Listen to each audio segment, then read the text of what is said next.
Today, we are read from Filipiyans 3, 9-11. Me want Jesus to take full control of me, body and soul. Me not depend on nothing where the law say, or what me can do to make myself right in a God's eye. Me a depend on the right sitting them where Jesus do. Cause to get right in a God's eye, you have to depend only upon what Jesus do.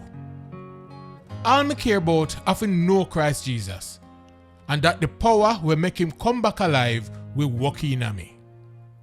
Me want to can go through anything when me have to suffer to do what God want me to do. Same like how Christ Jesus go through where him did suffer to do what God want him to do.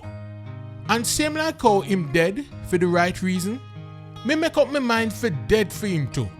So that in a some kind of way, me can end up amongst the one them will come back alive after them dead. Filipiyans 3, 9-11.